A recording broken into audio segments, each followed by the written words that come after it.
지금부터는 제가 반드시 외우는 거 외우셔야 돼요. 그죠? 그냥 대놓고 너무 출제를 잘해요. 자, 보면 자 이제는 물적 공제입니다. 아까는 부양가족 수를 고려해서 빼주는 거게 인적 공제라고 보고요. 물적 공제는 부양가족 수를 고려하지 않고 사회보장 제도를 실현하기 위해서 빼준다는 뜻입니다. 부양가족 수 고려하지 않는 문제다 생각하시면 됩니다. 자, 근데 우리가 이것도 마찬가지인데 여러분 박근혜 정부 때요. 좀 원래 연말정산이 좀 되게 간편했었거든요. 원래는 간편했었다가 이제 박근혜 정부 때 나눠놨어요. 어떻게 나눠놨냐면 우리가 공적인 애들은 소득공제 그대로 있어요. 공적인 애들. 아까 법에 의해서 강제적으로 내는 뭐 공적연금, 공적보험료는 소득공제 여전히 있고요. 사적인 애들 있죠. 개인적으로 내도 되는 개인적으로 내도 되고 안 내도 되는 연금이라든지 보험료 쪽은 세액공제 내려왔어요. 아시죠? 일단은 근데 우리한테 중요한 건 사적인 애들 훨씬 중요합니다. 강할게요. 뭐냐면 자 여기에 연금, 보험료, 소득공제인데 앞에 소득공제니까요. 얘는 공적연금 얘기예요. 법에 의해서 내야 되는 거. 근데 우리 시험에 가끔씩 뭐를 출제하냐면 다음 중 종합소득이 있는 자가 받을 수 있는 공제를 이걸 가끔씩 물어봐요. 왜냐하면 대부분 근로소득자가 받거든요. 연말정산 중요한 거. 근데 근로소득이 있는 자뿐만 아니라 종합소득이 있는 자 누구든지 된다라는 공제가 몇 가지가 있어요. 맞죠? 그게 아까 했던 자녀세 공제가 대표적이에요. 자녀는 누가 있지? 그죠? 근로소득자만 자녀 있냐? 나도 자녀 있다. 아시죠? 그래서 이 자녀세 공제는 근로소득이 있는 자가 아니더라도 됩니다. 아셨죠? 외우시고 그 다음에 연금도 마찬가지. 연금이 어떤 법문과 제일 저번에 말씀드렸죠? 18세부터 60세 미만의 국민이다라고 되기 때문에 국민이 근로소득만 있는 자가 국민은 아니잖아요. 다른 소득이 있어도 국민이지. 그래서 우리가 연금 쪽은 종합소득이 있는 거주자가 돼요. 아시죠? 근데 나중에 하는 4대 보험은 강제적으로 누가 내요? 4대 보험. 그렇죠? 근로자. 그렇죠? 근로자가 여러분들 4대 보험 강제로 우리 보험 쪽 있잖아요. 여러분들 국민연금 빼고. 아시죠? 그렇기 때문에 보험료 쪽도 근로소득이 있는 자 이렇게 돼 있어요. 아시죠? 그 말은 사업자는 연금 공제는 되지만 보험료 공제는 안 돼요. 아시죠? 참고식으로. 맞죠? 좀 복잡하죠, 여러분들? 그러니까 여러분들이 챙기셔야 돼, 이런 것들. 내가 사업자면 이거 안 되는구나, 이런 것들. 아시죠? 가가지고 보시면 안 돼. 왜 안 해줘요? 그렇게? 아시죠? 그래서 일단은 공적연금인데 얘는 무시하시고 아시죠? 이것만 외우시면 돼. 우리 시험 특성은. 자, 그 다음에 주택담보 노후연금 이자비용 공제는요 되게 좋은 제도예요. 근데 우리 시험에 안 나옵니다. 이게 뭐냐면 그거 버리셔도 돼요. 우리가 나이가 들면은요 집 한 채는 있을 거 아니에요. 맞죠? 그러면 정부 입장에서 어떤 걸 좀 권장을 하냐면 집 한 채를 은행에 담보로 해가지고요 생계 자금 정도로 빌리라는 거예요. 담보로 해가지고 우리가 돈을 연금 형태로 빌리라는 거예요. 아셨죠? 생계를 유지할 수가 있겠죠? 이해되세요? 그러면 이제 은행한테 여태까지 내가 뭐라고 했죠? 내가 연금 형태로 받은 게 원금이잖아요? 거기에다가 이자가 붙겠죠, 여러분들. 맞죠? 그 이자를 내가 이제 죽으면 내가 쓸 것 같아. 내가 죽으면 이제 그 집이 담보로 넘어가는 거예요. 맞죠? 은행이 팔아. 근데 내가 여태까지 원금하고 이자를 합쳐가지고 막 얼마나 말까? 한 3억을 냈대요. 맞죠? 3억을 냈는데 그 집이 5억짜리야. 2억이 남잖아요, 여러분들. 그 2억은 자식들이 가져가는 거예요. 좀 괜찮은 제도죠? 근데 이 제도가 있는데 실제로 이용하는 분들은 많지가 않아요. 왜냐면 집을 일반적으로 자식한테 물려주는 게 우리나라 일반적이죠, 여러분들. 그래서 이 제도는 훌륭한 제도지만 잘 모르시는 분이 많아요. 그런 게 있다. 근데 물론 얘도 주택담보노후연금 이자비용 문제니까 연금소득이 있는 자가 받아요. 출제 안 합니다. 아시죠? 주에서 떨어집니다. 그런 게 있다라는 것만 알고 계시고 그래서 넘어갈게요. 여기는 준비성이 하나도 떨어집니다. 그거 안 중요해요. 안 중요하다는 건 시험 목적성이고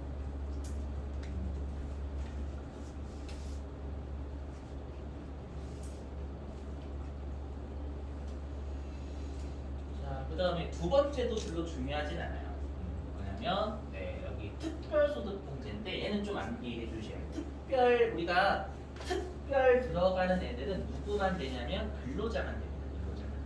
아주 특별하게 근로소득이 있는 자 너희들 해줄게 이거예요. 그 말은 특별소득공제는 우리가 근로소득 없는 자는 안 됩니다. 아시죠? 안 돼요. 그래서 여기 있죠? 우리 보험료 공제인데 소득공제니까 공적보험료 있죠? 본인의 건강, 보육, 장기요양보험료 아시죠? 이것도 근로자만 돼. 사업자는 안 됩니다. 여러분들 문제 안 돼. 자, 서로 알아주시고. 자, 그 다음에 가로 2번 주택자금공제인데요. 이거는 여러분들 실제는 되게 중요해요. 내 집 마련하는 과정이거든요. 그 중에서 빼주겠다라는 건데 우리 시험은 별로 중요성 떠나질 거예요. 아셨죠? 일단 대충 하고 넘어갈게요. 죄송해요. 뭐냐면 자, 주택자금공제는요. 내 집을 마련해 가는 과정에서 은행한테 뭐 대출도 할 수도 있고 청약저축 가입할 수도 있잖아요. 그런 걸 뭔가 빼주겠다라는 거예요. 서민이 돼서. 서민의 내 집 마련이에요. 부자가 내 집 마련하는 건 아닌데 내 집 마련의 과정이라고 생각하시면 돼요. 뭐냐면 일단 어떻게 해야 돼요? 내가 처음에 이제 20세 이상이 되면 뭐 할 수 있죠? 그렇죠. 청약저축에 가입할 수가 있죠, 여러분들. 20세 이상이 되면은 맞죠?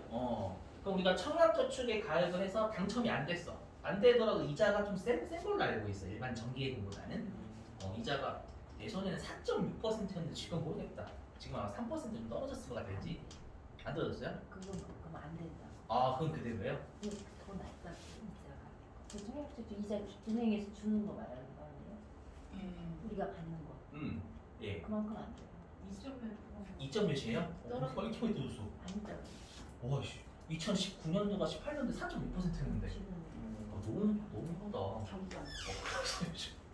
너무 떨어졌네. 2점 그래요? 너무 좋은데? 그거 2배나 떨어졌네. 너무 말이 안 나. 너무 많아. 아무튼 네, 그럴 때 2.6%라는 너 정도 감사합니다. 진짜 몰랐어요. 2.6%랍니다. 그래서 세긴 세다. 그죠? 0.몇 퍼센트 우리 저금하면 0.6%잖아요. 예금하면 정기예금하면 1.2%죠? 근데 새마을금고 이런 데 하면 여러분 3% 이상 줘요. 알고 계셨어요? 모르셨구나. 그 이자가 비싸잖아요. 거기 대출 받은 이자가 비싸. 아니 예금 필요는 말씀드리는데 3% 진짜 알고 새마을 홍보대사 아닙니다. 여러분들 혹여나 청구하시고 그러니까 제2금융권이 이자를 좀 많이 주긴 해요. 아셨죠? 근데 지금 위험이 크죠? 그죠? 그래서 거의 무서워. 언제 말지 몰라 무서워. 그래서 그것 때문에 말하는 거지. 아무튼 근데 방법이 있어요. 5천만 원까지만 하면 돼요. 그렇죠. 5천만 원까지 정부가 보조해 주거든요. 아셨죠? 그래서 5천만 원까지만 딱 적금하고 끝 이렇게 새마을금 뭐 이런데 유용한 정보예요, 여러분 이거 진짜로.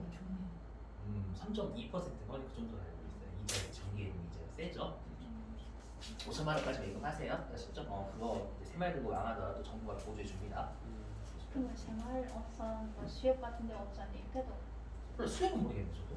새마을금고 이쪽 제2저축은행 3.몇 %를 알고 있어요. 5천만 그 모든 토탈 금액이 5천만 원만 공제해 주는 그죠. 보정해 주는 거예요, 아니면은 그거 저도 모르겠어요. 토탈인지 아닌지 모르겠어요. 그치. 토탈일 걸요. 저잘 모르겠습니다. 토탈일 거예요. 자, 우리 시험부터 사요. 그래서 뭐냐면 내가 청약저축에 가입을 해요. 내는 게 있겠죠. 내는 거에 40%를 빼줘요. 근데 한도가 있어요. 뭐냐면 여기 있죠. 뭐냐면 일단은 청약저축은요. 일단은 내가 당연히 집이 없어야 돼요. 맞죠? 내 집을 마련한 처음 과정이잖아요. 그래서 뭐 누구만 되냐면 무주택 세대주만 됩니다. 아셨죠? 세대원이는 안 돼요. 무주택 세대주라고 돼 있고 성인이기 때문에 총급여 7천만 원 이하인 자만 됩니다. 대부분 되겠죠. 총급여 7천만 원이면 안 받는 게 낫겠다. 그죠? 돈 들어오면 행복하잖아. 7천 원 넘으면 그죠? 근데 총급여 7천만 원짜리가 꽤 있어요. 우리 요건. 그건 좀 외우시려고 노력을 해주시는데 얘는 별로 중요성은 떨어져요. 우리 시험에 냈던 적은 별로 없어요. 아셨죠? 그냥 적어놓은 겁니다. 그래서 총급여가 7천만 원 이하이면서 무주택 세대주고요. 여기 1년에 납입액이 240만 원 초과시 그 금액은 없는 것을 한다라고 돼 있잖아요. 근데 우리 1년에 낼 수 있는 게 10만 원까지 아닌가? 더 낼 수 있나? 더 낼 수 있어요? 그러면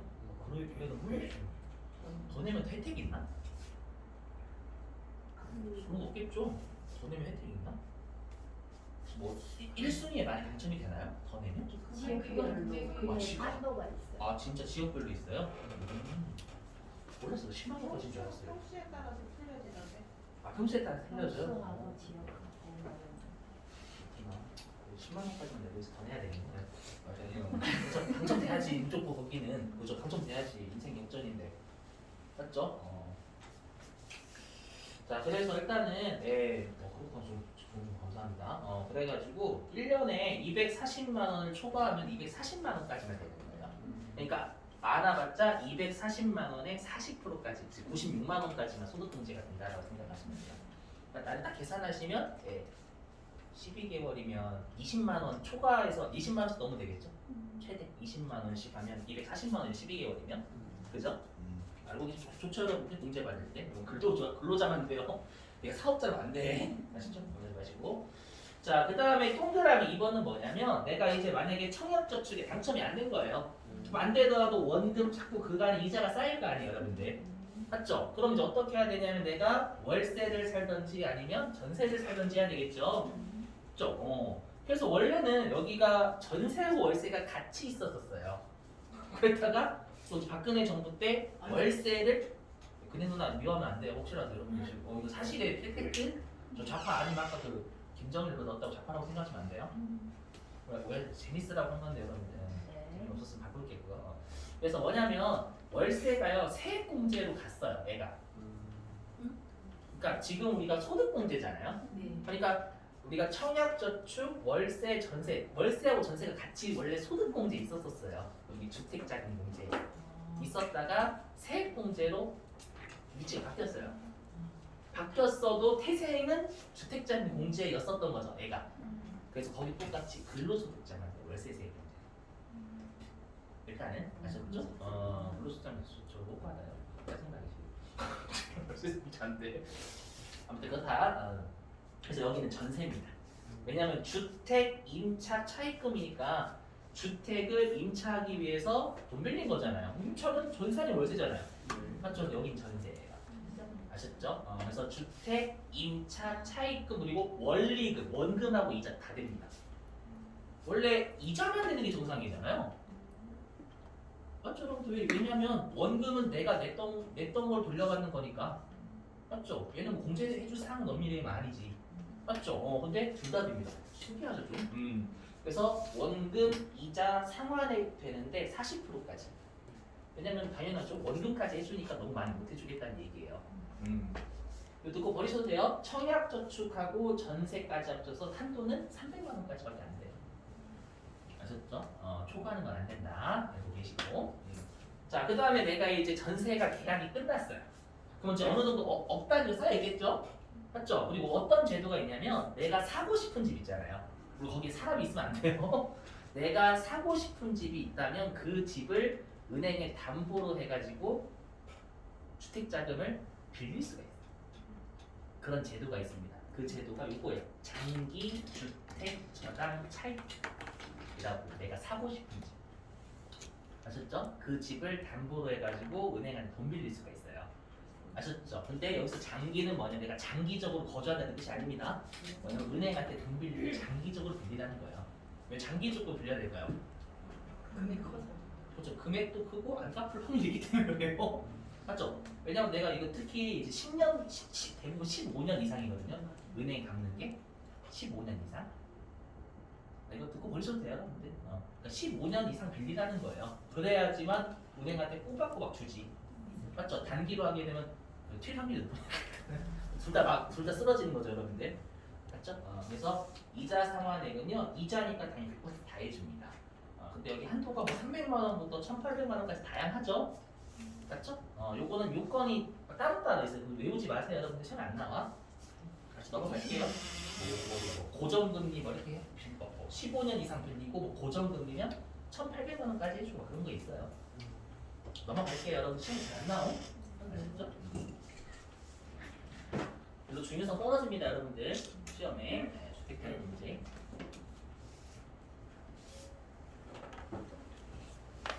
그 다음은 많이 중요해요. 그 다음 신용카드 공제라는 건 외우셔야 됩니다. 안에는 난리 나요. 이거 어렵거든요.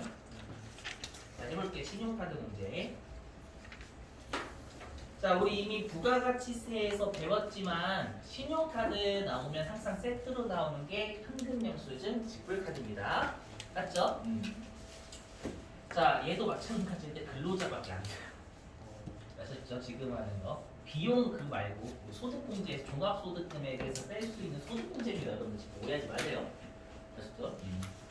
그래서 일단은 이 신용카드 등 소득공제도 근로소득자만 됩니다.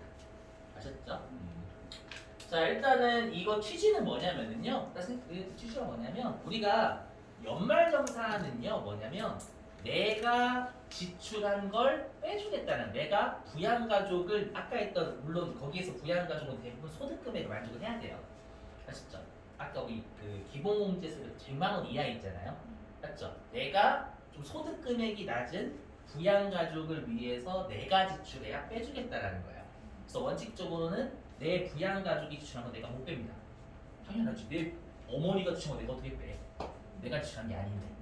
아셨죠? 근데 여기 신용카드 공제하고요. 오늘 좀 이따가 할 기부금 있죠. 그 두 가지 동네는 내 부양가족이 지출한 것도 내가 공제를 받을 수가 있어요.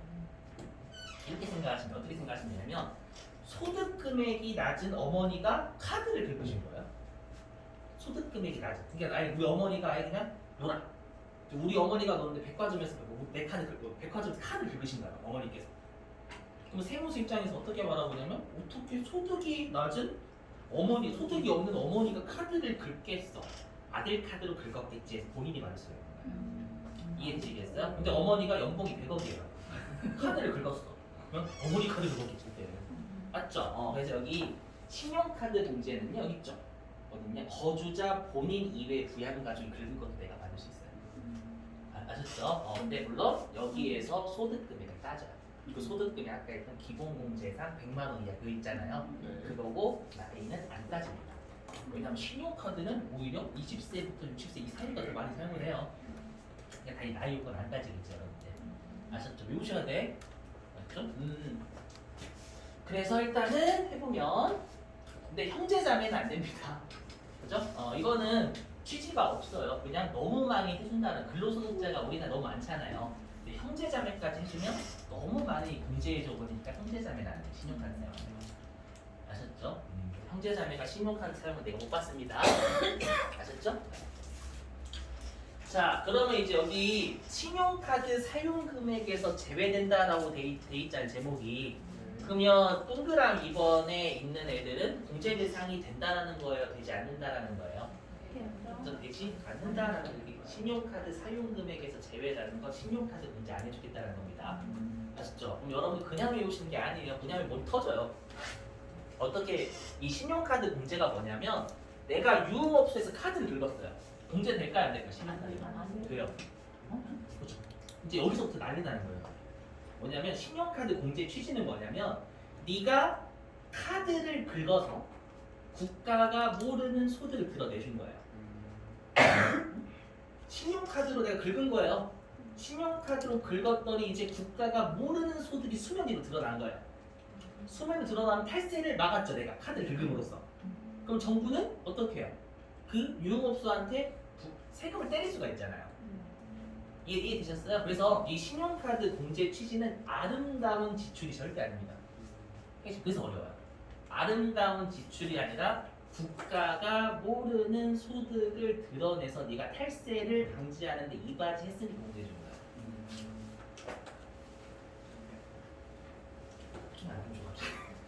아셨죠? 그 말은 뭐예요? 반대로 여기서 공제 대상에서 제외되는 건 국가가 아는 소득인데 카드를 긁었어 말해줘요.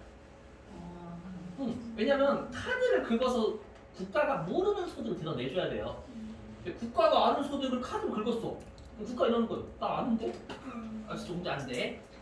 맞으시죠? 그리고 또 한 가지가 뭐냐면 어디에서 꿀을 빨고 온 거예요. 뭐냐면 어디에서 세액공제나 비용 인정 받았어. 아시죠? 내가 뭐 예를 들면 내가 이번에 급여를 카드로 좀 너무했다. 뭐냐면 내가 식당 사업소득자는 거죠. 급여를 카드로 준 게 아니야. 내가 사업소득이 있는데 뭐냐면 뭐 할까? 이번에 그 회식 있잖아요. 회식을 카드로 긁은 거예요. 그 비용 인정 받겠죠. 공동생비니까.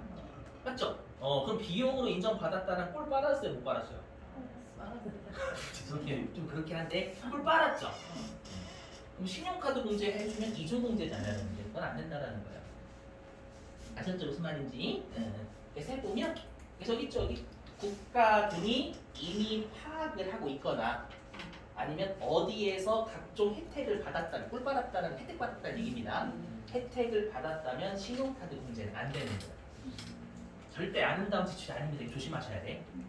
왜냐면 우리가 좀 이따 할 나머지 네 가지는 아름다운 지출을 해줘요.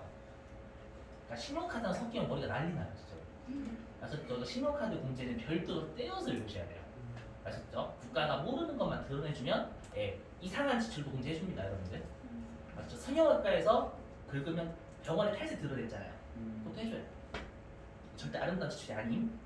다시 해볼게요. 자, 동그라미 1번은 사업소득과 관련된 비용, 법인의 비용이 해당하는데 또 시험에 많이 냈었어요. 왜냐면 사업소득자와 법인의 공통점은 장부를 적어요. 장부를 적어서 카드로 긁으면 비용 인정 맞잖아요. 그럼 신용카드 공제는 안 된다는 거예요. 아셨죠? 그럼 동그라미 2번은 잘 안 내요.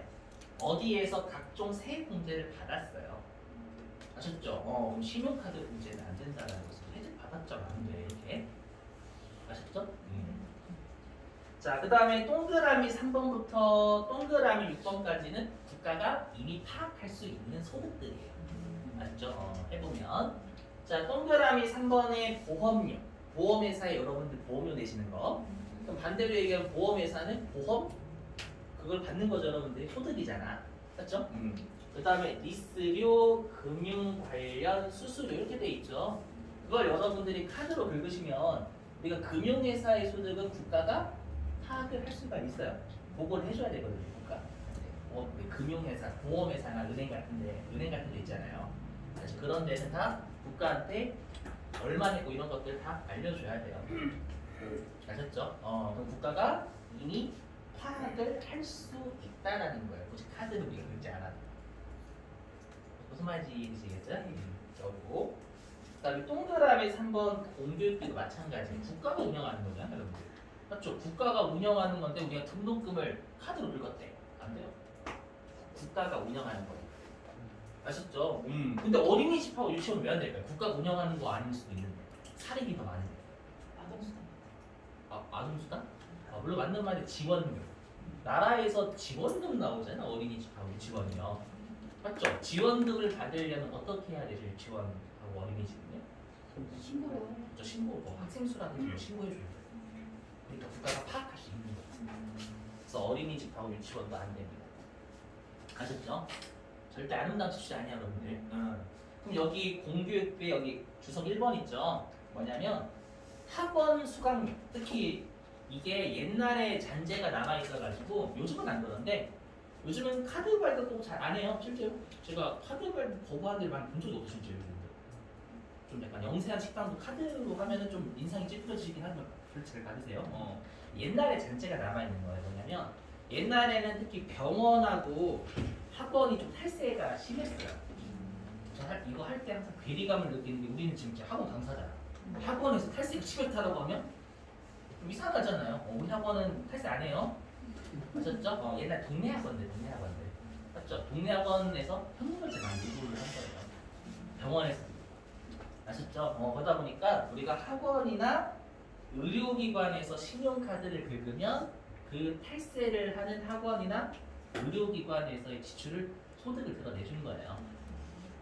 이해되시겠어요? 그러다 보니까 사설학원 수강료나 의료기관에서의 지출은 이상한 지출이라도 문제돼서 된다는 거예요. 소득을 드러내준 거니까. 아시죠? 그 옆에 있는 문장은 우리가 좀 이따가 연말정산까지 배우셔야 무슨 말인지 이해가 되실 거라고 할게요. 자, 그 다음에 동그라미 5번은요. 누가 봐도 국가나 국가에 준하는 기관한테 내는 여러분 공과금이에요. 이쪽 국세, 지방세 나라에 내는 거고, 그 다음에 각종 공과금도 우리가 한국 머시기에 내는 거잖아요. 한국 수자원, 한국 전력공사 이렇게 맞죠? 다 국가에 준하는 기관에게 내는 거기 때문에 국가가 파악할 수 있는 소득들이에요. 이해되셨죠? 무슨 말인지 또 잘 내고. 그다음에 동그라미 6번 취득세, 등록면허세, 지방세입니다. 지방세. 지방자치단체가 걷는 세금이에요. 그러니까 여러분들이 이걸 카드로 긁으셔도 지방자치단체가 판단할 수 있어요. 무슨 말인지 이해되시겠어요? 근데 주의해야 하실 게 자동차는 시험이 됩니다. 뭐냐면 자동차가 취득세 대상이잖아요. 근데 법무부가 어떻게 돼 있냐면 중고 자동차는 신용카드 공제가 돼요.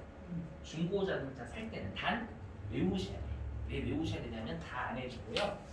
10%까지 이건 외우셔야 돼요. 시험에 은근 가끔씩 내거든요.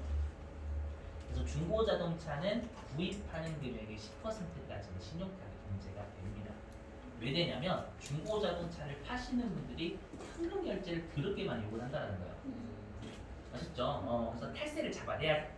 그렇기 때문에 네가 신용카드 긁었어? 공제를 해주겠는데 야 금액이 너무 크다. 맞죠? 중고 자동차 비싸면 몇 억도 하잖아요. 그걸 다 공제해주면 세무서가 야 난 뭐 먹고 사니? 아시죠? 10%만 미안해 이렇게.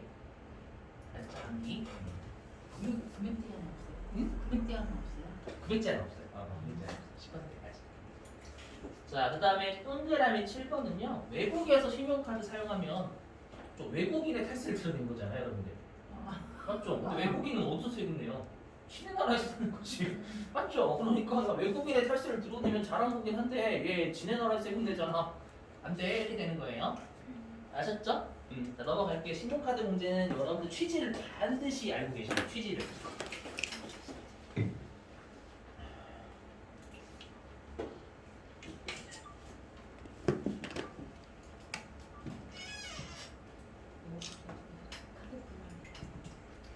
자, 그 다음에 신용카드도 여러분들 뭐 추가 어디에서 사용하는지에 따라서 또 추가 어떤 공제가 또 있어요.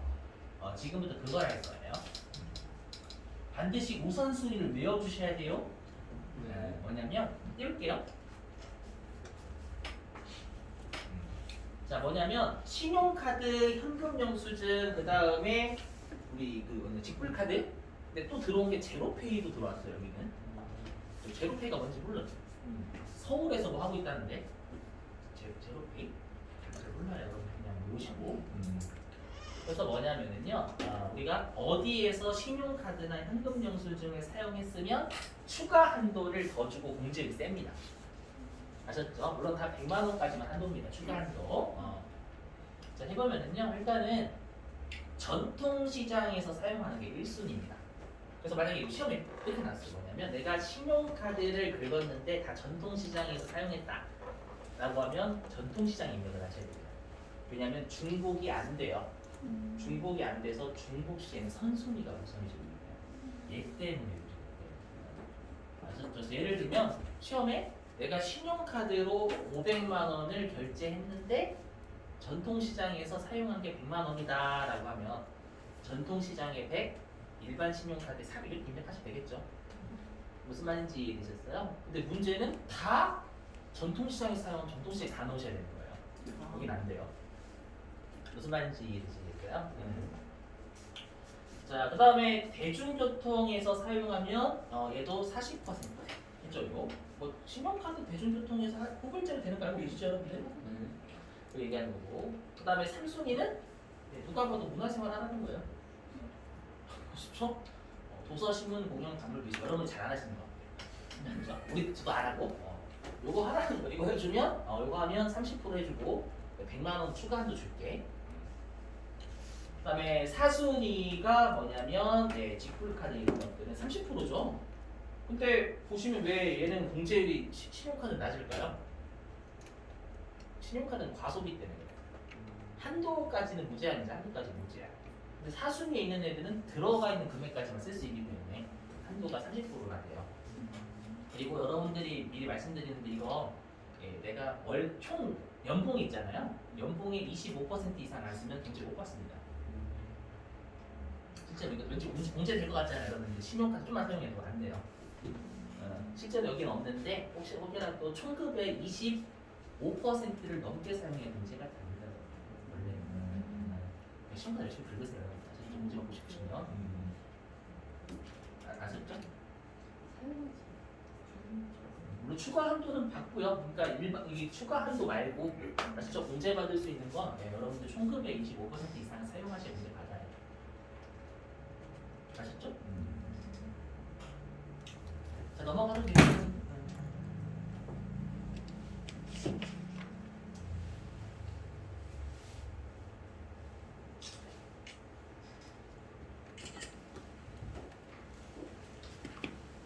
선생님 좀 몰라고 그러는데 만약 이 40% 공제 받잖아요. 예. 그럼 바로 신용카드에서 바로 공제해 주는 거야? 아니면 신고해서 공제해 주는 거야? 연말에 신고해서? 그렇죠. 연말 신고해야 공제 받을 수 있어요. 아. 연말 신고. 종합소득공제가 신고할 때 공제돼요. 신고. 우리가 챙겨야 되는 거고 아시죠? 공제하는 건 잘 안 날라옵니다. 받아먹어야 돼. 신청해야 돼요. 그럼요. 신청해야죠. 카드 외국 시청 같은 거. 아. 신청해야죠. 그렇죠. 좋은 거? 세무서에서 내라는 건 거기서 날려요. 공제받는 건 안 날리세요. 진짜 그러면 챙기셔야 돼요. 세무서를 잘 모르시나 뭐 그래서 세법 빼고 날려주면 여러분들 안 하지. 세무사분한테 못하고 그러니까 내가 그냥 알아서 날려주면 돼. 아셨죠? 이런 것도 챙겨 먹으셔야 돼요. 그래서 근데 우리가 연발정산할 때 부채증이 크잖아. 네 맞아요. 그것도 신청하셔야 돼요 실제로. 우리가 영수증을 챙겨서 물론 그 요약을 해가지고 제출해야 돼요 실제로. 저도 그렇게 해서 예전에 한번 세금 많이 낸 적이 있어요. 그 신고를 안 해가지고 그 카드 그거에 대해서.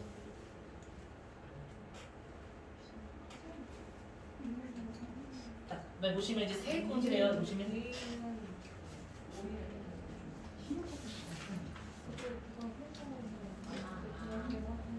자, 보시면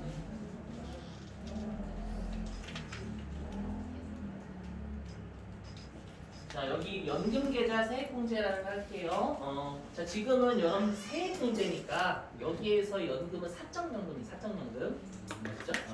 자 이건 주의하실 게 딱 하나입니다. 뭐냐면 연금이니까 종합소득이 있는 자가 됩니다.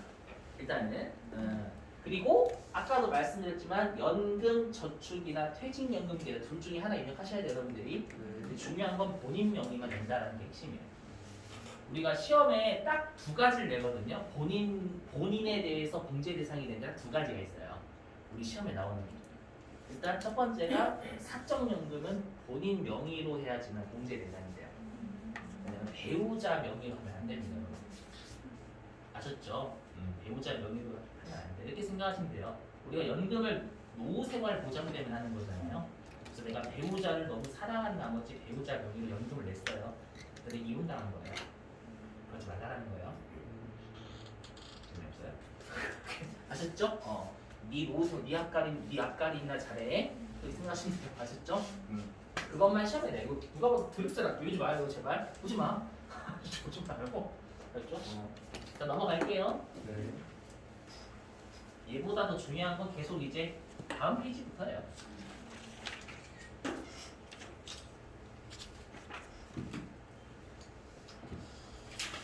자, 이제는 우리가 보험료 세액공제입니다. 일단은 외우실 게 세액공제니까 여기는 사적보험료입니다. 아셨죠? 사적보험료고요. 반드시 외우셔야 될 게 뭐냐면 이 보험료 세액공제는 나이하고 소득금액 다 따져요. 나이하고 소득금액은 아까 말 그대로 기본공제 대상 나이하고 소득금 얘기합니다. 예를 들면 내가 이번에 아버지를 위해서 냈는데 아버지가 57세래요. 아버지가 57세래요. 내가 아버지한테 보험료 내면 안 돼요. 아셨죠? 이걸 알고 계셔야 돼. 왜냐면 제가 좀 이따 뭐냐면 여기서의 보험료는요 어떤 보험료만 되냐면 보장성 보험만 돼요. 보장성 보험과 우리가 보험은 보장성하고 저축성이 있거든요. 보장성은 뭐냐면 내는 게 더 커요. 보장성 말 그대로 최소한 보장만 해주는 거예요. 대표적인 자동차 보험 내는 게 훨씬 큽니다. 사건 사고가 일어나지 않는 이상은 내는 게 더 커요. 맞죠? 저축성 뭘까요? 저축성 연금 형태예요. 그냥 거의 내가 저축성이니까 내가 내는 것보다 나중에 돌려받는 게 더 큰 거예요, 여러분들. 그럼 여러분들이 저축성이 더 좋은데요? 아니지, 내는 금액이 되게 다른데. 여기 보장성 몇만 원 단위잖아요, 여러분들 내시는 거. 저축성 몇십만 원 단위, 몇십만 원. 맞죠? 내는 금액 자체가 좀 달라요. 그러니까 보장성 보험이 좋으려면 어떻게 해야 돼? 내가 암에 좀 자주 걸리는 거죠. 그죠? 내일은 투자하고 그렇다면 괜찮지. 재능이야, 그런가? 그래서 보장성 보험한테 외우셔야 돼. 꼭 시험에 냅니다. 아시죠? 자, 보장성 보험이고요. 그 다음에 요것도 가끔 시험에 냈는데 12%를 해줘요. 뭐 최소 100만, 한도가 100만 원까지예요. 그러면 이건 안 해도 되는 게 왜냐면 우리가 그러니까 우리가 한도가 100만 원이잖아요. 근데 내가 만약에 130만 원 낸 거예요. 그럼 컴퓨터에 130만 원 입력해도 컴퓨터가 알아서 100만 원까지는 잡아줍니다. 그 말은 뭐냐면 그 말은 공제 대상인 건 한도를 넘어선 금액을 걸어 정답을 인정합니다. 우리 시험에 컴퓨터가 알아서 걸어주기 때문에. 근데 이건 안 돼요. 내가 150만 원을 지출했는데 20만 원 안 돼. 공제 대상이 아닌 거예요. 그럼 얼마 입력했는 얘기예요? 130만 원 입력해 정답인 거예요. 무슨 말인지 이해되세요? 내가 150만 원의 보험료를 냈는데 20만 원은 저축성이야. 그럼 130만 원 입력해야 정답으로 쳐요. 150만 원 입력하면 정답 아니에요. 무슨 말이 되시겠어요? 무슨 말인지? 그래서 실기에서는 초과한 금액을 입력해더라도 컴퓨터가 알아서 나눠준다는 건 공제 대상 금액을 초과하다는 뜻입니다, 여러분들. 오해하지 마세요. 자, 그리고 장애인 전용 보장성 보험은 일단은 15%율이 높죠. 그리고 장애인 전용 보장성 보험은 연령 요건은 안 따집니다. 왜냐하면 아까 했었죠. 우리가 장애인은 요건이 한 단계씩 없어진다면서요. 그럼 보험료는 나이하고 소득 금액을 둘 다 따지니까 장애인이면 나이를 안 따지면 되겠죠. 아셨죠? 그래서 보장성만 된다. 여기는 쉬워요, 실제로. 그래서 보장성만 되고 저축성은 안 된다. 이것만 외우시면 됩니다. 넘어갈게요.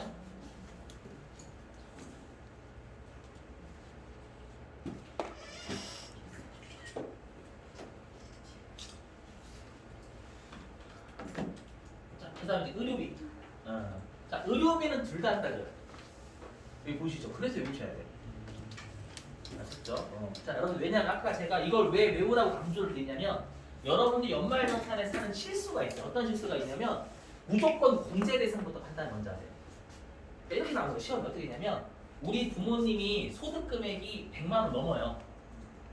아셨죠? 소득 금액이 100만 원 넘어요. 근데 보장성 보험을 지출해서 이렇게 내는 거예요. 그럼 여러분들이 보장성 공제 되잖아 해서 공제 바로 넣어요. 틀려버리는 거예요.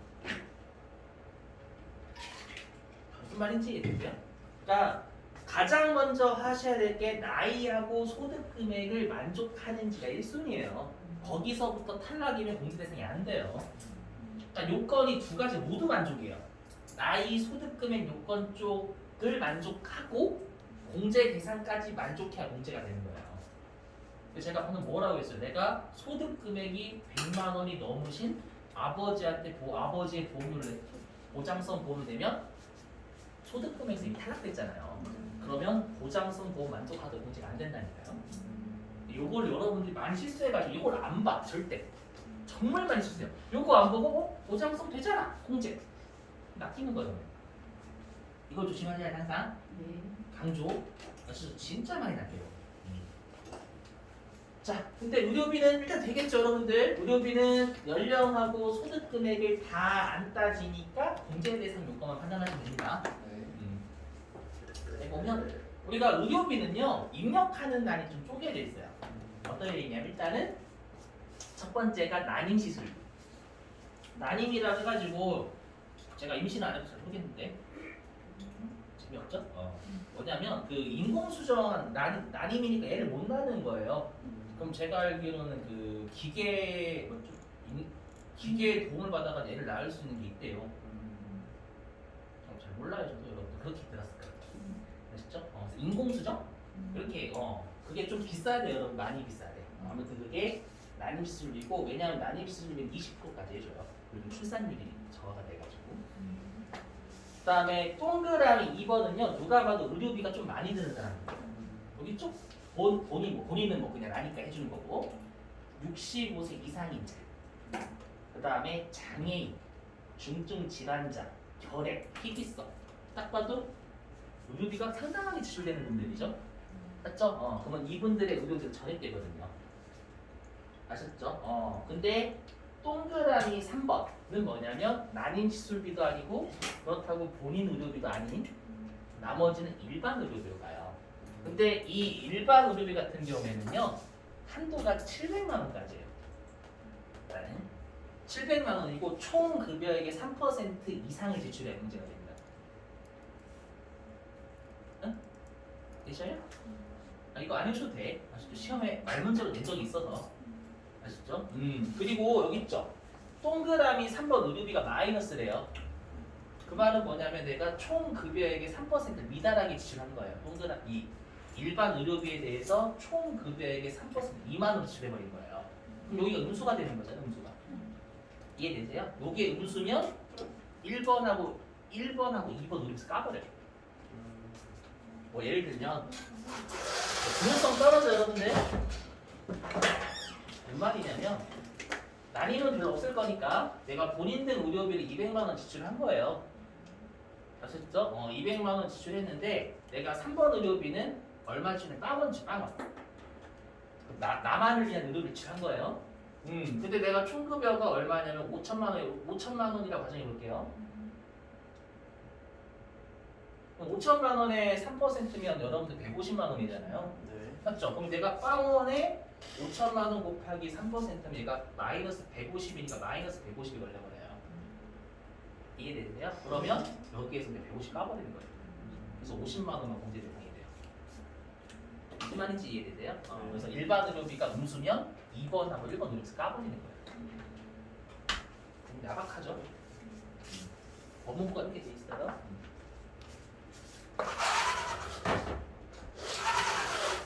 자, 그 다음에 이제 세액공제 대상 의료비와 세액공제 아닌 의료비 할게요. 중요. 자, 일단은 세액공제 여기 있는 특별세액공제는요 정말 그 본연의 지출이야. 아름다운 지출.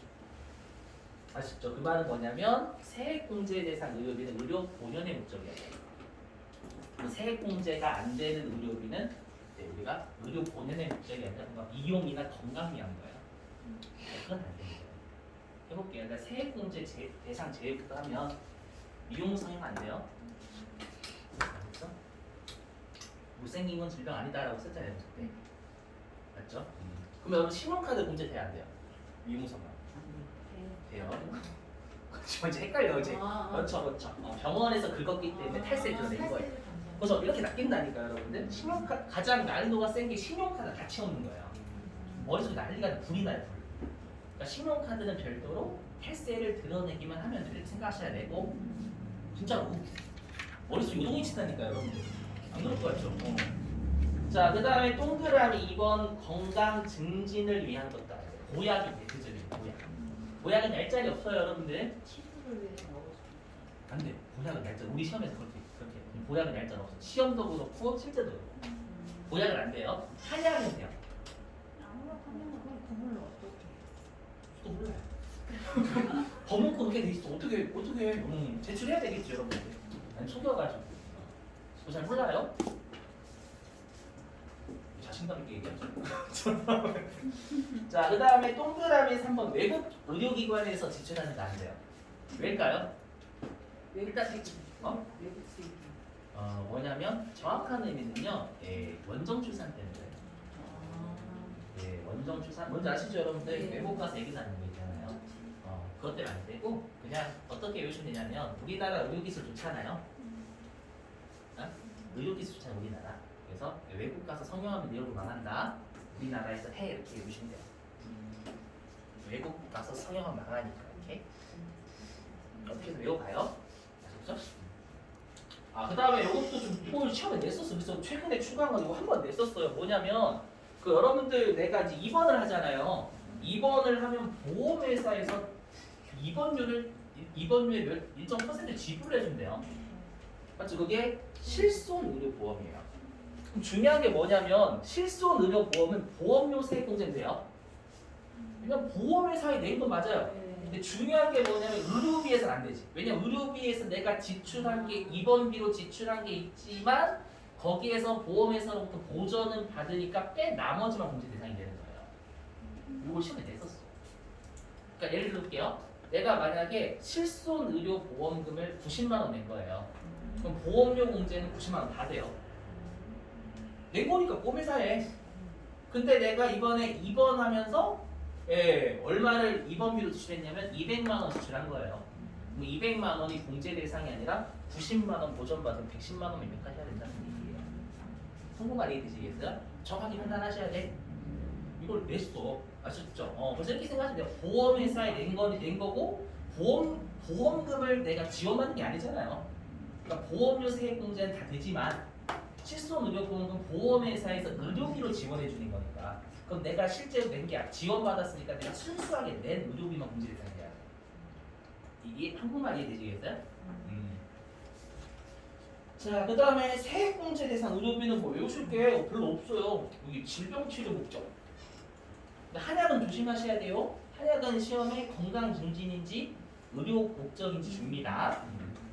그 다음에 산후조리원이 됩니다. 원래 안 됐었거든요. 작년도부터 개정이 됐어요. 워낙 출산율이 저하니까 산후조리원도 괜찮다. 왜냐면 산후조리원 실제 의료기관은 인정하지 않습니다. 거기서. 근데 워낙 얘기를 안 낳다 보니까 산후조리원도 되는데 그것도 총급여가 7천만 원 이하만 돼요. 아셨죠? 그러니까 너무 소득이 많은 사람은 안 된다는 거예요. 제 개인적인 생각은 그분 때문에 그런 것 같아요. 그 배용준 씨 안에 그래서 원장사 그 말고 그 산후조리원 갑질하신 분 먼저 들어가가지고 얘기 나하신 분 있잖아요. 난리 났었는데 예전에. 그다음에 출산 1년 200만 원까지 나와요. 아셨죠? 자, 그 다음에 반드시 외우셔야 될 건 이거 시력 보정용 안경하고 콘택트 렌즈예요. 1인당 50만 원이 한도입니다. 외우셔야 돼요. 반드시. 반드시 외울 때 1인당 50만 원 꼭 외우셔야 돼요. 주의하셔야 될 게 시력 보정용 안경 콘택트 렌즈입니다, 여러분. 왜냐면 시험에 한번 라식을 낸대요. 라식은 한도 없어요, 여러분들. 여기 안경하고 콘택트 렌즈예요. 그냥 외우시면 안 돼. 시력 보정용이라 외우시면 난리 나는 거예요. 안경하고 콘택트 렌즈도 정확하게 외우고 계셔야 됩니다. 라식은 다 됩니다, 여러분들. 무리하지 마시고. 그 다음 편견을 깨셔야 돼요. 뭐냐면 라식 이뻐지려고 하는 거잖아. 이런 생각하면 안 돼요. 왜냐면 미용 목적을 하는 사람도 있잖아요, 여러분들. 맞죠? 특히 우리나라는 좀 남성분들 좀 안경 많이 쓰잖아요. 여성분들보다는. 맞죠? 그러다 보니까 얘 좀 안경 쓰면 이상하니까 라식 하는 거 아닌데 생각하시면 안 되죠. 네? 라식은 원래 목적 자체가 그냥 그것 때문에 시력 때문에 하는 거라고 생각을 하셔야 돼요. 동그라미 4번하고 5번 장애 치유 목적이에요. 여러분들. 아셨죠? 그래서 넘어갈게요. 좀만 힘내시고. 이게 다 중요해요, 많이.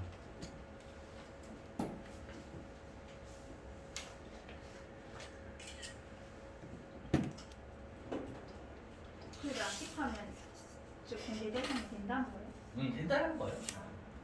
금액 한도 없이.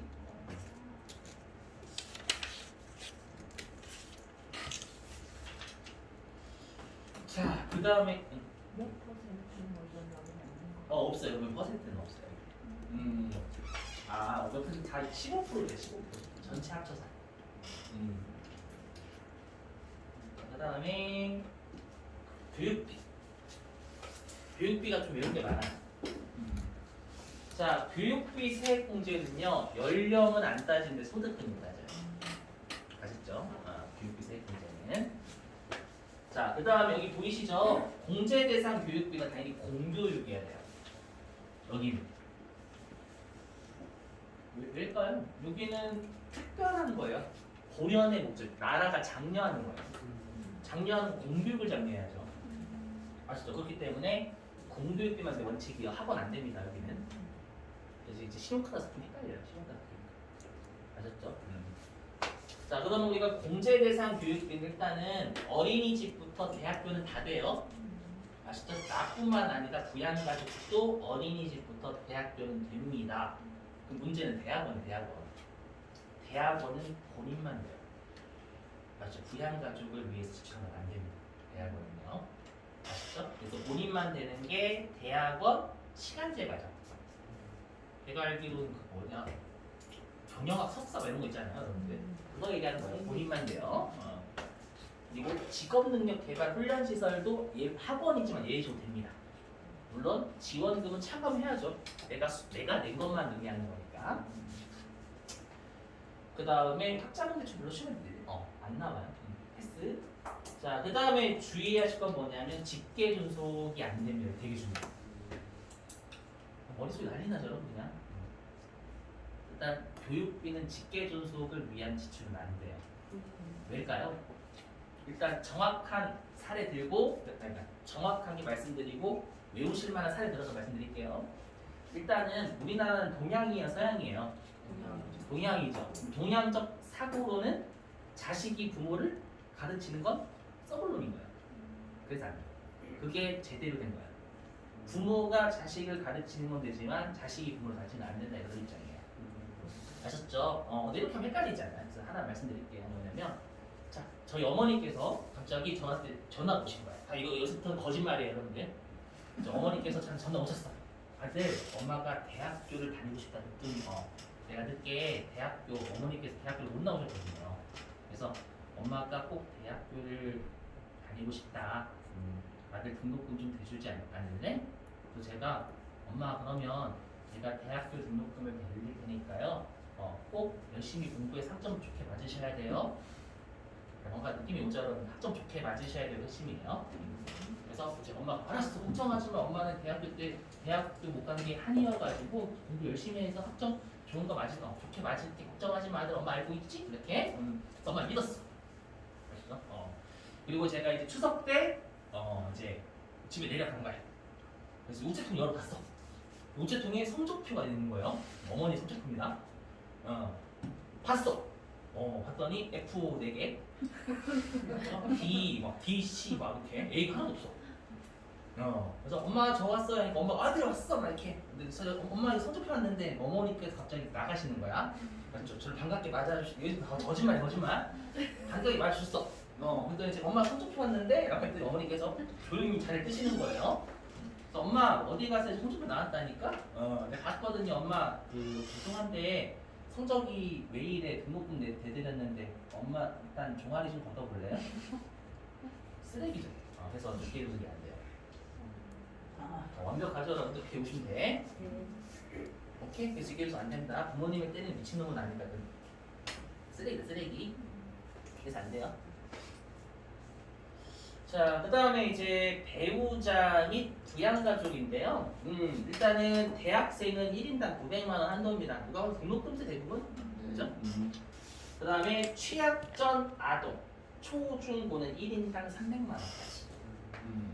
근데 요거 장애인 특수교육비 있잖아요. 장애인 특수교육비는 장애인에 대한 지출이 아닙니다.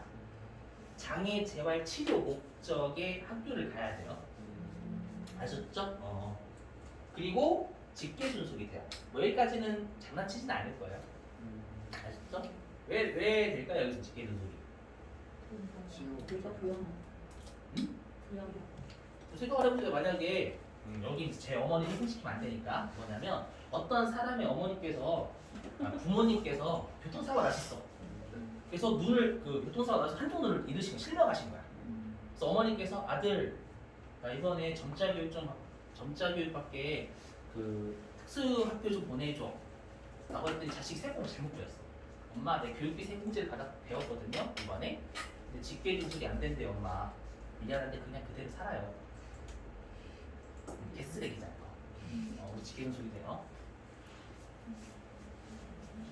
이렇게 좀 해봐요. 이렇게 좀 해봐요. 아셨죠?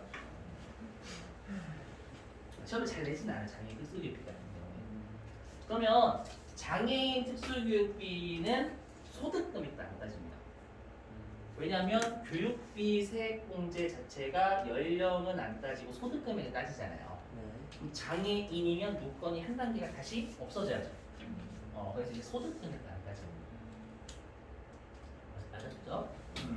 그리고 교육비 세액공제는 공제 대상 금액의 15% 부족합니다.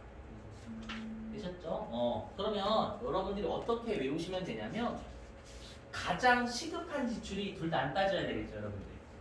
맞죠? 그럼 우리가 의료비, 교육비, 보험료 셋 중에 뭐가 가장 시급한 지출이에요? 그렇죠? 의료비가 가장 시급한 지출이니까 의료비는 둘 다 안 따지는 거예요. 그다음에 교육비하고 보험료 중에 뭐가 시급한 지출이에요? 자, 사례 한번 들어볼게요, 여러분들. 자, 여러분들이 막 이제 초등학교 입학해야 되는 자녀가 있어요. 자녀가 지금 아직 세상 물정 몰라. 7살 이제 학교를 가야 돼. 여러분들이 여러분들 자녀한테요. 7살 엄마가 학교 보내줄까 아니면 교육보험 들어줄까?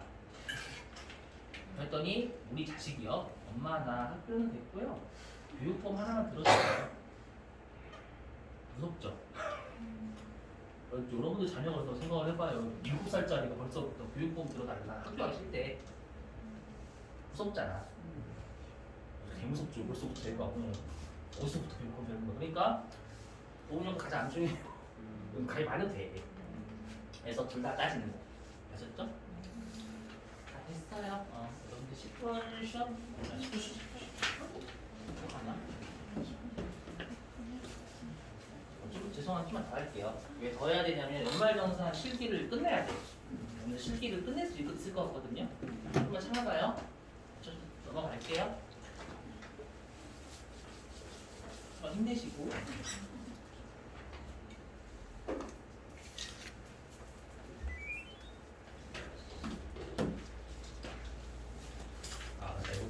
교육비.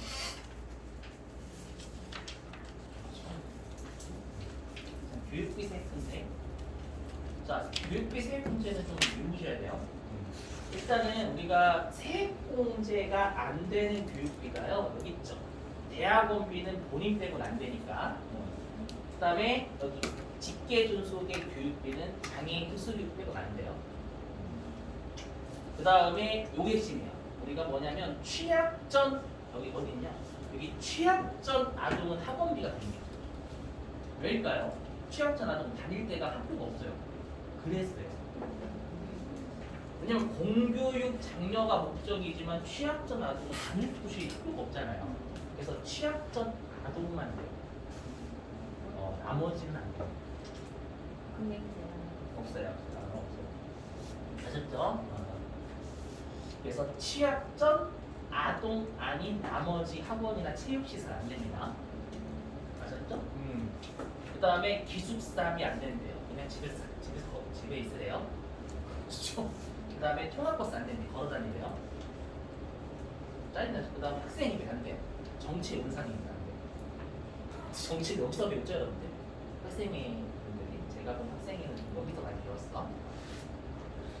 그 다음에 동그라미 5번은 뭐냐면 여러분들이 장학금을 혹시라도 받으셨다면 그 장학금이 비과세예요, 여러분들. 알고 계세요? 장학금 비과세 원칙이 아시죠? 그러면 내가 만약에 교육비를 500만 원 지출을 했대요. 500만 원 지출했는데 장학금 300만 원까지 합쳐가지고 지출한 거예요. 그럼 비과세라는 건 혜택 받잖아요. 혜택 받으니까 공제 대상 교육비에는 500만 원 아니라 장학금 제외해서 200만 원은 공제 대상이다 이 뜻이에요. 300만 원이 꼴 빠졌잖아요. 나머지 200만 원만 내야지. 자, 그 다음에 세액 공제 대상 교육비. 일단은 외국 학부가 짜증나는 거예요. 어떻게 외우시면 되냐면 여러분 우리나라 대학하고요, 우리나라 학교하고요, 우리나라 대학교하고요, 외국 대학교 중에 어디가 순위가 높아요?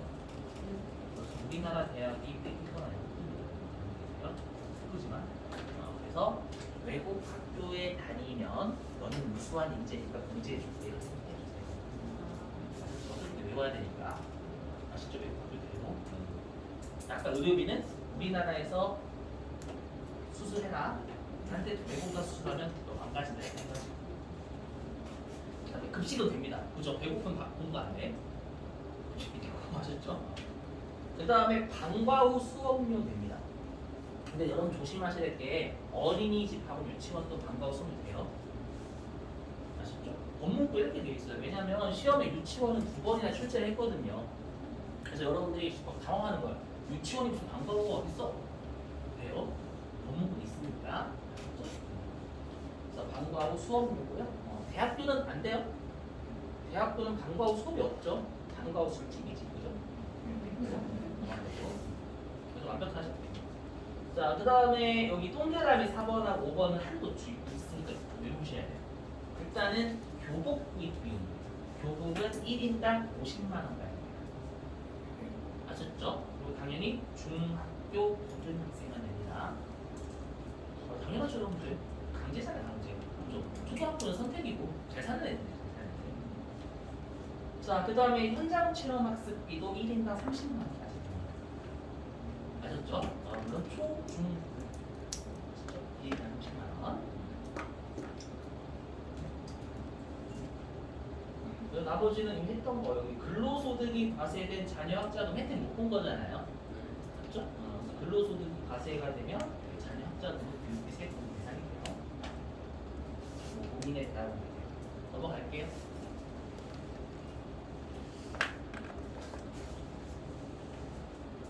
그 중학교 그 저거 구입비 같은 거한 20만 원 나왔다 하면 저거 신청하면 되는 거예요? 나오는 거예요? 여기 근로소득이 있는 자만. 아, 네, 근로소득이 있는 자만이고 그 자녀가 소득 금액만 좀 해야 돼요. 남편이 있어도 상관없어요. 네? 남편이 있어도 상관없어요. 남편은 안 따지는데. 그냥 가족에서 그냥 근로소득 얘기했으면 아니요, 내가 근로소득이 있어요. 내가 여기는 요건이 나예요, 나. 알았죠? 요거 소득금의 부양가족 여기는 부양가족. 그러니까 근로소득이 있는 자라는 건 나야, 나. 여긴 나고 여기 부양가족. 아셨죠? 연령 소득 금액은 부양가족이고 근로소득이 있는 자가 대상이 나예요, 나. 그리고 여러분들 좀 조심하셔야 될 게 뭐냐면 하나가 뭐냐면 만약에 우리 형이 나이가 40살이에요, 40살. 아셨죠? 근데 40살이면 어차피 연령 안 따지니까 교육비 문제 되잖아요. 우리 형이 40살인데 대학교를 다니고요. 그러면 세액공제 될까 안 될까요?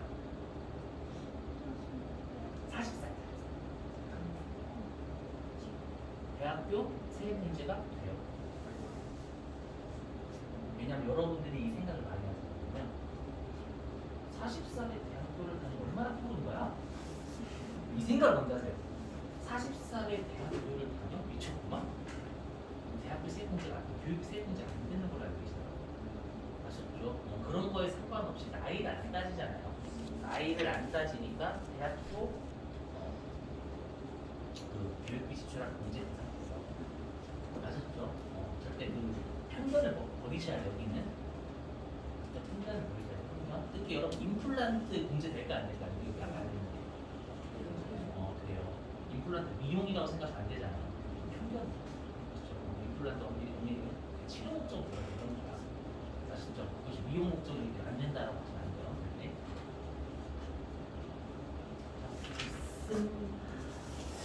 애매한데 연말정산은 일단 여러분 시간이 남겠다. 오늘은 일단 연말정산을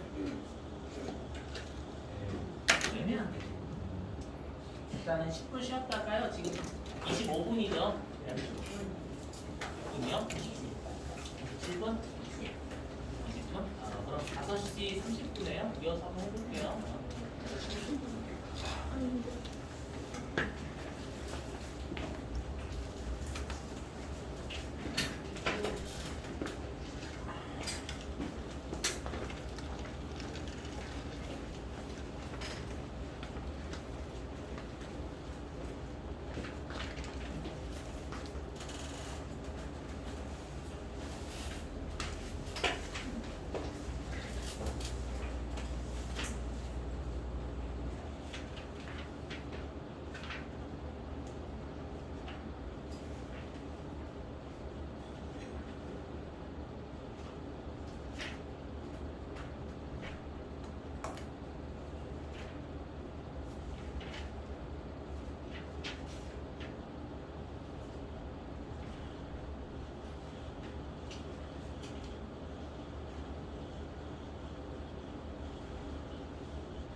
이거는 제가 원장님께 보여주셔가지고 한번 있죠 원장님.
앞에 그 원가 회계하고요. 그 소득세 기출문제하고 해답을 올려놨어요.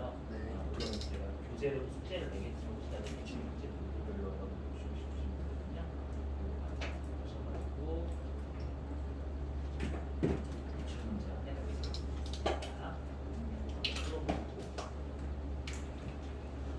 여러분들 다 컴퓨터 켜져 있으시죠? 굉장히요. 오늘 그 뭐를 좀 할 거냐면 수강 평가를 좀 할 거예요. 학원에서 자체적으로 하는 거. 해주세요. 플리즈.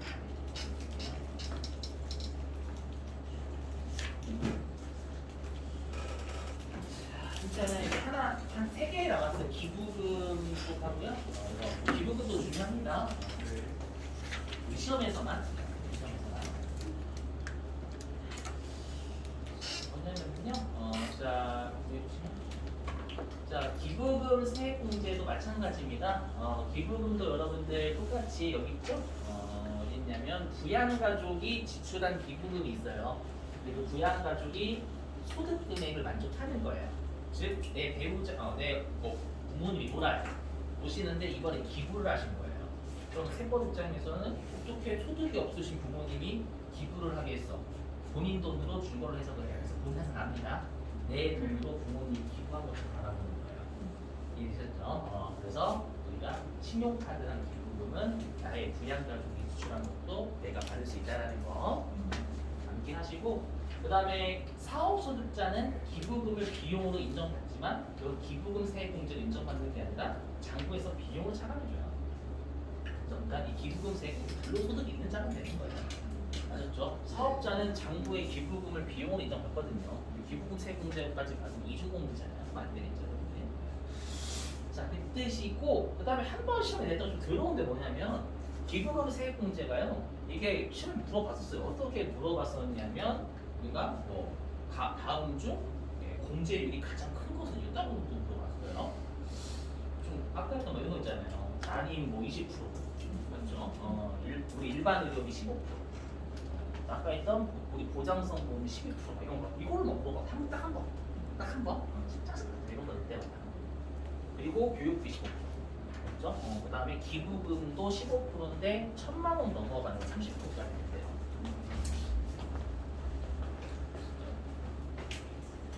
그냥 벌써는 상관없어요. 여기까지 되기가 힘드니까 넘어갈게요. 어차피 우리 기부 잘 안 하잖아요, 여러분들. 맞죠? 근데 물론 종교단체에 기부하는 것도 돼요. 주님이나 부처님이나 무도는 거고요. 자, 해볼게요. 요거는 중요해요. 여러분들 혹시라도 나중에 세무 1급 하실 때 똑같이 연결이 됩니다. 법인세하고 똑같이 연결이 돼요. 우리가 그 기부금 일단은 영리법인한테는 지출한 건 기부금 인정받습니다. 비영리 단체한테 기부해야 돼요. 그런데 우리가 그 비영리 단체는요. 어떤 주무관청의 허가를 얻어야 돼요. 허가를 얻어야지만 비영리 단체가 설립이 되거든요. 아셨죠? 근데 그 비영리 단체로 뭐를 해주냐면 지정을 해요. 나라에서 지정을 해줘요. 지정을 하게 되면 그 지정되는 단체에 기부를 하면 여기에 있는 지정기부금으로 인정이 돼요. 제가 왜 이런 말씀을 드리냐면 나중에 우리가 기부금 입력할 때는 그게 법정기부금, 법에서 정한 기부금인지 아니면 지정기부금인지 아니면은 기부금으로 인정되지 않은 비지정 기부금인지를 구별하는 게 가장 중요하거든요. 아시죠? 그랬을 때 왠지 법정 기부금이 많은 것처럼 보이지만 지정 기부금이 훨씬 많아요. 나라에서 지정이 돼요. 이 지정된 단체에 기부를 하는데 좀 더 거기에서 공익성이 좀 더 크면 아예 법에서도 정해버려요. 그 단체. 아시죠? 그 말은 뭐냐면 여러분들이 주로 외우시는 거, 이 법정 기부금 꼭 외우셔야 돼요. 얘가 예외예요. 지정 기부금이 원칙입니다. 아셨죠? 일단 법정 기부금은 어떻게 생각하시면 되냐면 나라가 해야 될 걸 개인이 한 거예요. 그러면 나라가 할 일을 네가 한 거니까 나라에 산 것처럼 이렇게 보시면 돼요. 아시죠? 그러면 자, 이거 동그라미 1번 당연한 거. 내가 국가나 지자체 기부, 나라 기부한 거 맞죠? 이거 사실이니까. 그 다음에 동그라미 2번은 이해가 되시죠? 나라에서 끌고 간 거죠, 여러분. 국방, 헌금 누가 봐도 군인한테 기부한 군인한테. 그렇죠? 나라가 끌고 갔으니까 나라한테 기부한 겁니다. 마시고. 그 다음에 동그라미 3번하고 동그라미 4번이 이재민이나 특별재난 지역을 위해서 내가 뭐 가서 자원봉사를 하든 물품을 기부하든 전부 다 나라에 선포하는 거잖아요. 여러분들. 맞죠? 그래서 우리가 이재민을 위한 구호금품이라든지 특별재난 지역에 자원봉사를 한 건 나라에서 여러분들 우리가 해주는 게 뭐예요? 여기 특별재난지역으로 선포됐을 때 우리 강원도 산불이라든지 포항 지진 같은 데 있잖아요. 맞죠? 그걸 나라가 선포해 주는 거죠, 여러분. 맞죠? 거기에서 내가 기부를 했다면 나라가 할 일을 대신 한 걸로 바라보는 거고, 마찬가지 동그라미 4번은 태안 기름 유출 사건인데, 그죠? 거기 가서 내가 자원봉사를 하게 되고, 이것도 나라가 선포하는 거잖아요. 특별재난지역. 자, 나머지는 무시하시고 동그라미 7번 뭐냐면 우리가 일반적으로 여기 이거 구분하셔야 될 게 우리가 사회복지법인 있죠. 대표적인 게 노인복지시설, 아동복지시설, 장애인복지시설이니까 약자들이 상대적인 약자들 거기에 기부하는 건 우리가 지정기부금이에요. 원칙. 지정기부금인데 여기 사회복지 공동모금회라고 있죠. 이게 뭐냐면 우리가 사랑의 열매 사랑의 열매라든지 아니면 요즘은 사랑의 리퀘스트 하나요? 안 하나? 토요일에 혹시 TV 보시는 거? TV 혹시 꽤 돼가지고 리퀘스트 안 하나요? 없었나? 그 방송에서 하는 방송에서 이제 뭐라고 하지? 촬영하는데 이제 기부하는 거 있잖아요. 그러니까 여기 내가 노인복지시설이나 아동복지시설, 장애인복지시설인데 이게 실제로 방송이 되는 거예요. 거기에 기부를 하게 되면 이때 국정기부 인정해줘요. 사회복지. 그러면 이제 여러분들이 헷갈린단 말이에요. 왜냐하면 사회복지법인이면 지정기부금인데 똑같은 얘는 사회복지인데 얘는 공동모금회라고 해가지고 법정으로 가잖아요. 여러분들. 맞죠? 그럼 어떻게 외우시면 될까요? 외우시는 방법 설명드릴까? 비우시면 안 돼요? 진짜? 여러분들 친구가요 여러분들께 밥을 사준다고 왔어요.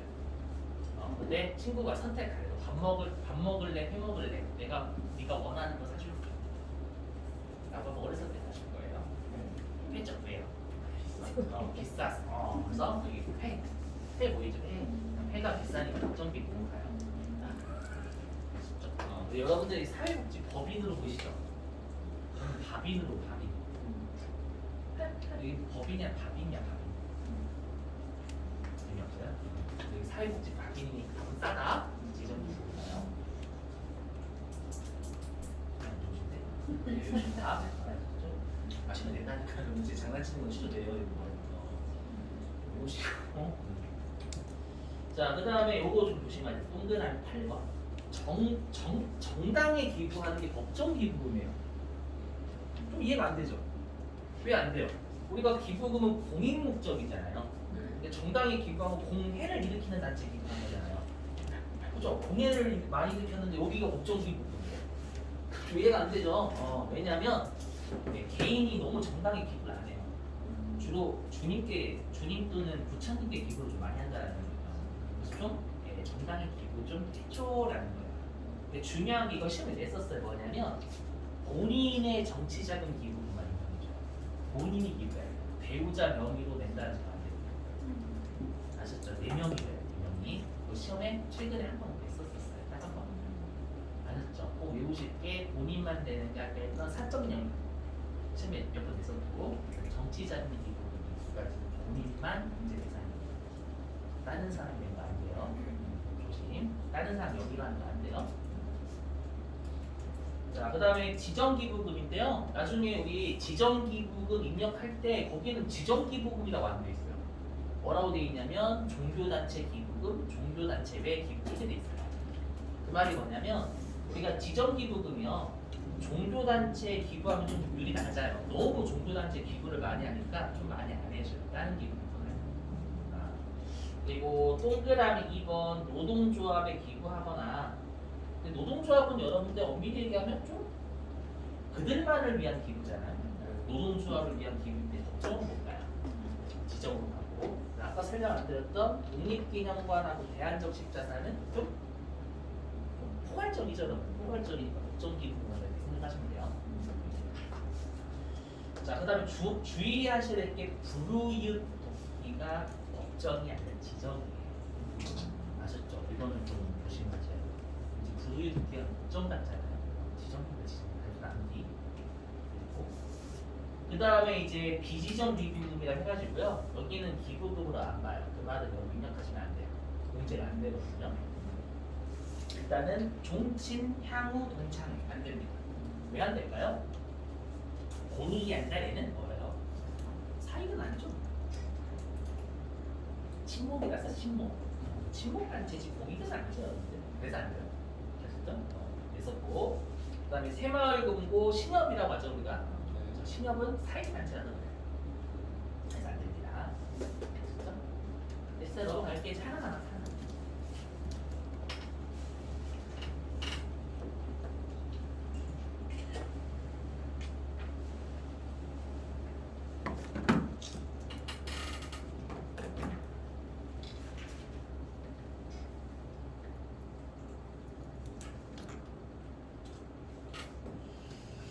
자, 그다음에 월세세 문제인데요. 자, 얘도 마찬가지예요. 얘 아까 우리가 태생이 원래는 주택자금 쪽이었잖아요.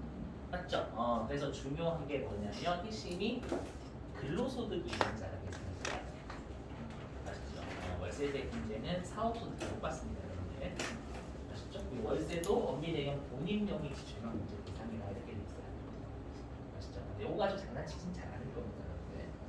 일단은 그래서 얘는 말문제만 대비하시면 돼요. 근데 중요한 건 요거예요. 요거 반드시 외우셔야 돼요. 아까 우리가 산후조리원도 7천만 원 이하만 됐었잖아요. 네. 여기도 마찬가지예요. 월세세액 문제도 근로소득만 있으면 총급여가 7천만 원 이하인 자만 받을 수 있어요. 외우셔야 됩니다. 한 번도 낸 적 없고 최근 들어서 계속 금액 요건이 막 6,800까지 올라왔어요. 언제 7천만 원 넘는 애가 나올지 몰라요. 그래서 만약에 내가 총급여가 7천만 원 넘으면 산후조리원 안 되고 월세가 안 되는 거예요. 막 입력하고 계시면 큰일 나는 거예요. 아시죠? 조심하셔야 되고 외우셔야 7천만 원은 꼭 반드시 외우셔야 되고요. 그 다음에 이거는 이제 뭐 중요성이 떨어졌어요. 뭐냐면 원래는 국민주택 규모 요거가 대상이어가지고 요거 가지고 장난을 쳤었거든요. 근데 이렇게 하게 되면 시골이 문제가 돼요. 뭐냐면 85제곱미터 이하여야 돼 원칙이. 그러니까 서민이 월세 내는 것만 인정을 해주는데 그죠? 좀 서민 85제곱미터인데 예전에 장난을 쳤었어요. 근데 국민주택 규모를 초과하더라도 우리가 시골은 여러분들 85제곱미터 넘어도 싸잖아요. 맞죠? 일반 경기도 여러분 서울에 비해서 싸니까 기준 시가가 3억 원 이하인 주택이 시골이겠죠, 여러분들. 그죠? 시골이고 그다음에 오피스텔도 됩니다. 주거용이. 알죠? 오피스텔하고 고시원도 돼요. 혹시라도 그러니까 고시원 다닌다고 하면 알려주세요. 아시죠? 물론 본인이 근로소득 있어야 돼요. 일단은 근로소득이 없으면 안 돼. 아시죠? 알려주셔야 돼요. 또 회사 다니면서 회사 다니면 고시원 다녀야 돼 이렇게 알려주시면 돼요. 뭐 그래서 않게 잘. 네, 그리고 딱 하나 조심하실 게 뭐냐면 요거는 말문제 1년에 750만 원까지만 돼요 월세가. 750만 원 그럼 월세 그게 있겠다. 그리고 핵심이 여기 해당 과세 기간에 지급한이라고 돼 있잖아요. 네. 그럼 나중에 여러분들이 입력하실 때는 1년치 입력하는 거예요? 아니면 정말 월세 한 달치 입력하는 거예요? 1년치. 그래서 1년치예요. 해당 과세 기간에 지급한이라고 법문서가 되어 있기 때문에 거기도 실제 우리 실기 때 들어가면 연간 월세액이라고 있어요. 그러니까 여러분이 1년치 입력하시는 거지 정말 월세만 입력하시면 안 돼요. 아셨죠? 1년치 입력하시죠. 1년치. 자, 됐습니다, 여러분. 자, 그럼 숙제 내고 마칠게요. 숙제 내고 마치는 게 아니라 숙제 내고 그다음에 아까 했던 그 수강 평가 좀 하고 여러분들 다시 하겠습니다. 자, 일단 우리 교재. 자, 우리 교재 숙제 좀 낼게요. 어디로 가주시냐면 342페이지.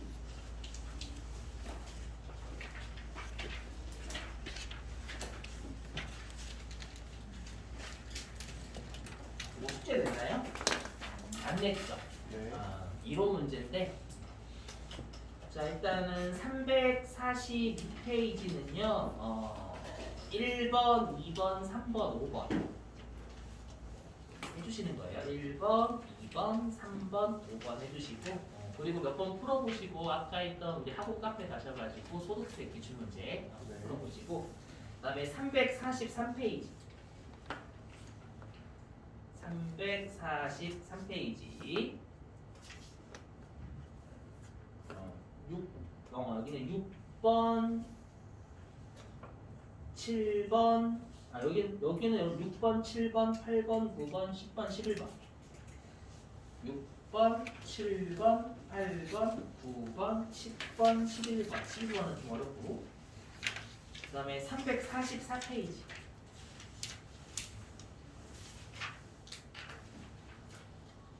344페이지는 13번 15번 16번 17번 그 다음에 345페이지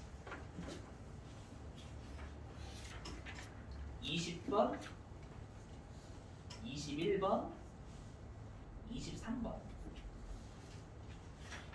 그리고 346페이지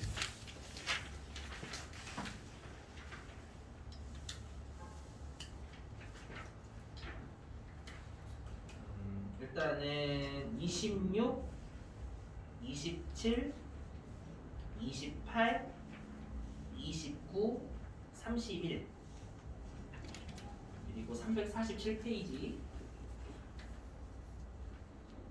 33, 34, 35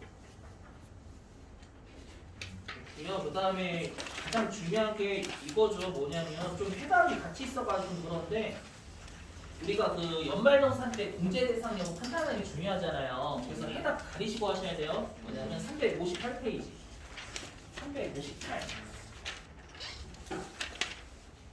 여기 여러분들 맨 위에 예제 있잖아요.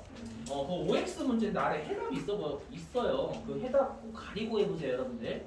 그렇죠? 그래서 그 358페이지 맨 위에 예제 OX 있잖아요. 이거 꼭 해보셔야 돼요. 진짜 너무 중요해요. 해보시고 그 다음에 어디 있냐면 364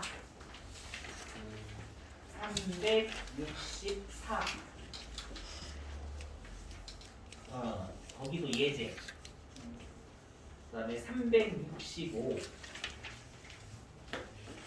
예제 그 다음에 367 예제 그 다음에 369 예제 일단 요렇게 그래서 또 만약에 혹시라도 너무 많다 싶으시면 그 예제 쪽으로 해보셔야 돼요. 아셨죠? 너무 힘드시면은 우리가 연말정산이 너무 중요하니까 그 아까 그 신용카드 예제 이런 거 있잖아요, 여러분들. OX 문제요. 그거 꼭 해보셔야 돼요. 좀 힘드시면 그래서 내일 가서 저 힘들어가지고 못했어 이렇게 하시면 또 괜찮아요, 여러분들.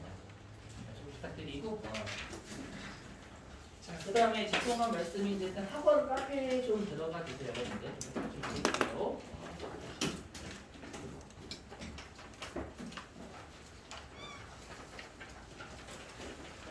학원 카페 좀 들어가 주시고